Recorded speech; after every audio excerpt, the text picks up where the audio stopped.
Hoje a gente vai conversar ao vivo com a Sanai Saito, que é a presidente do Sindivarejista de Campinas e região, que é o Sindicato do Comércio Varejista.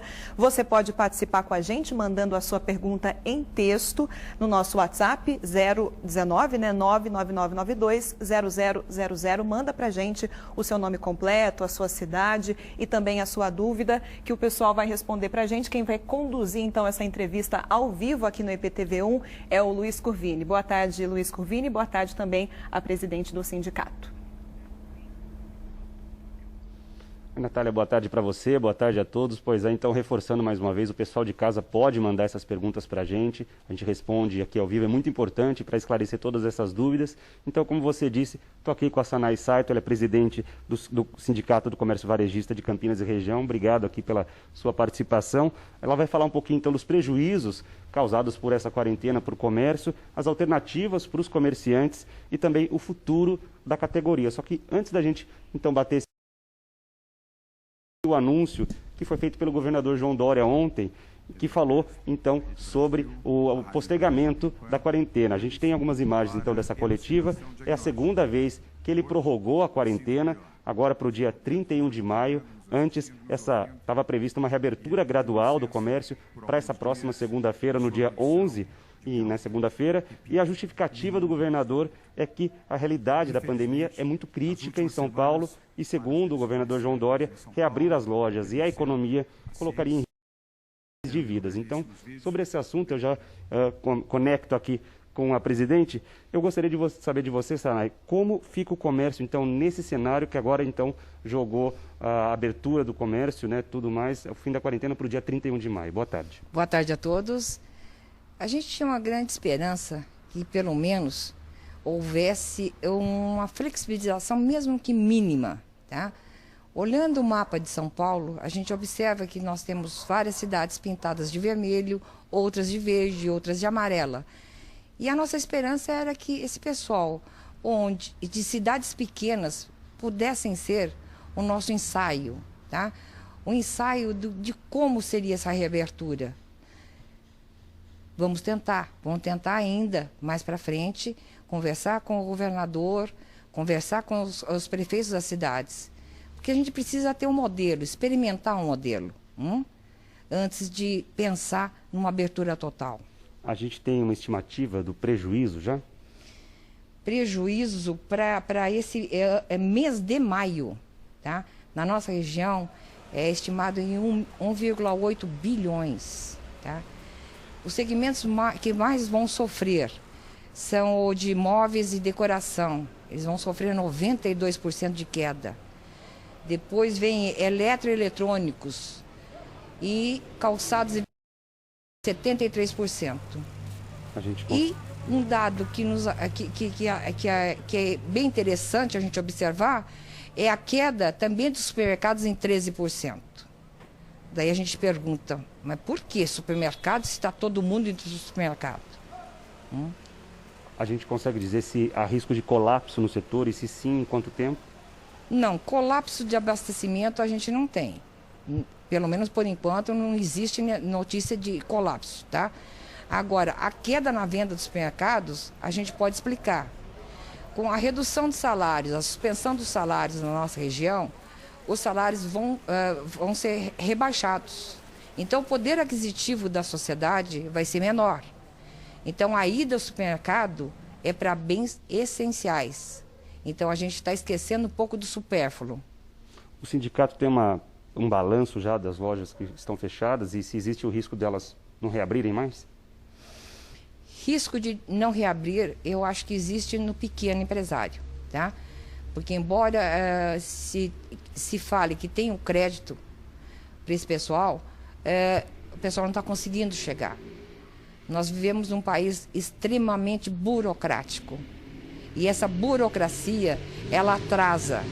E hoje nós não temos tempo de espera. Nós precisamos para ontem. Para esse primeiro bloco que a gente vai fazer, uma última pergunta aqui. As alternativas para o Dia das Mães, de delivery ou de drive-thru, elas conseguem amenizar as quedas nas vendas ou não? Não, é muito pouco. Vai dar para pagar uma conta de água, uma conta de luz, mas a gente não consegue pagar todas as contas. Tá certo, então a gente vai ficar aqui mais um pouquinho, esperar as perguntas dos nossos telespectadores, viu, Natália? Então, esperar para o pessoal... Os impactos econômicos são vários, né? Então a gente está aqui para esclarecer, tentar trazer alguma solução, amenizar um pouco essa crise para você. Se você trabalha no comércio, trabalha aí com vendas, manda para a gente então a sua dúvida. O WhatsApp está aí para você, 999920000. Daqui a pouquinho o Luiz Curvini então volta com a entrevista ao vivo aqui com a presidente do sindicato. Muito obrigada então por enquanto, viu, Curvini? Até já. O comércio varejista de Campinas e região estava esperando uma flexibilização da quarentena, o que não aconteceu, foi prorrogado então até o dia 31 de maio e hoje a gente recebe falar sobre o momento atual, as alternativas para o Dia das Mães e as projeções para o futuro do nosso setor. Nosso WhatsApp, pode colocar por favor aí na tela, segue liberado para você mandar a sua pergunta, a sua participação. E aí, Curvini, chegaram mais perguntas aqui para a gente?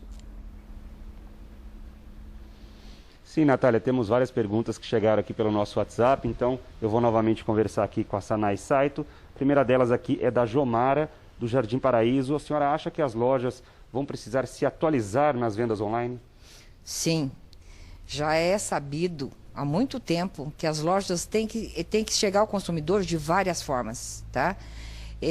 Só a física não basta nesse momento, e esse momento foi provado que só isso não basta.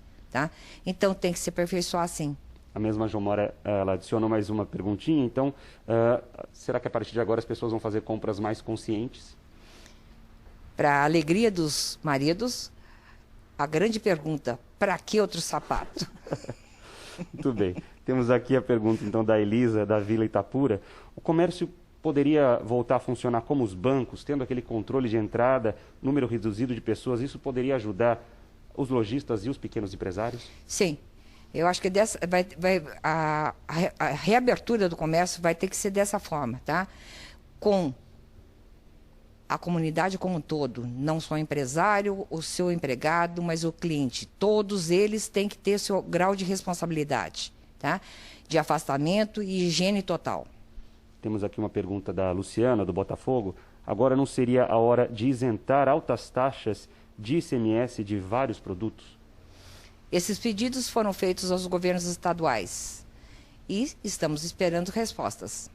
A gente tem várias pessoas mandaram para a gente aqui essa pergunta de como funciona para quem ganha o salário, recebe por comissão. O comissionista, ele vai ter um grande baque no seu salário, porque vão ter menos vendas e quem ganha por comissão precisa vender muito. Mas, mesmo assim, pela nossa convenção coletiva, você tem o mínimo exigido que você tem direito. Muitas pessoas perguntaram como vão funcionar os salões de beleza. Embora o salão de beleza não seja da nossa representação, eu acredito que vai ser como um consultório médico, com hora marcada, tá? E vai depender de quantos clientes vão entrar nesse salão, o tamanho do salão. Temos uma pergunta aqui do Fábio, do Nova Europa. Quais linhas de crédito estão disponíveis para pequenos e médios lojistas e autônomos que têm dificuldade para ter capital de giro? Procure na internet, Sebrae. Se não conseguir encontrar, procura Sebrae e microcrédito, que você vai encontrar muita informação e várias lives também, explicando como que se faz isso. O Sebrae de Campinas também deve dar essa orientação para você. Temos uma pergunta aqui do Marcos, ele mora no centro. Gostaria de saber se haverá prazo maior ou algum desconto no aluguel para lojistas do centro de Campinas em função do fechamento de lojas e por não ter receita para pagar o aluguel da loja. Essa negociação tem que ser feita diretamente com o proprietário. A gente, agora, só para saber, então, também, questão de reduções em tarifas, o que a senhora tem a dizer a respeito disso, que poderia ajudar, talvez, os lojistas? Quando você fala em tarifa, eu vou dizer, essencial. Energia, água, tá? São bens essenciais para uma empresa funcionar. O que foi suspenso é o corte, não é o pagamento. Se você tem dificuldade em fazer o seu pagamento, honrar o seu pagamento, entre e negocie. A gente está daqui a pouquinho encerrando. A senhora gostaria de fazer alguma observação? Eu acho que é um momento que nós estamos vivendo, é um momento de gratidão à vida, tá? E a gente só vai conseguir passar por tudo isso se tivermos serenidade. Sanay Saito é a presidente, então, do Sindivarejista de Campinas Região. Eu agradeço a sua participação aqui no EPTV1. É isso, viu, Natália? Então, a gente espera que tenha conseguido responder bastante as perguntas dos telespectadores, das pessoas que estão passando por esse momento de dificuldade, mas, claro, sempre com muita capacidade, seriedade, com calma, e aos poucos tudo vai se acertando, né? Volto com você. É difícil, às vezes, manter a calma diante de um cenário como a gente está, né? Mas a gente tem que manter o pensamento positivo. Ela citou a questão das vendas online, que é o caminho para muita gente nesse momento. Tinha gente que ainda não estava acostumado com essa questão de vender online, de fazer a sua internet, e agora sim é o momento, é uma oportunidade. Quem quiser rever essa entrevista, essas orientações, essas dicas, pode acessar o G1, que está tudo lá para você. Agradeço mais uma vez, então, a presença da presidente com a gente aqui, a presidente do sindicato, e também a sua participação com a gente, Luiz Curvini, que conduziu, então, essa entrevista, e a você de casa que fez a sua pergunta, que a gente possa ter, então, esclarecido tudo. Muito obrigada aos dois.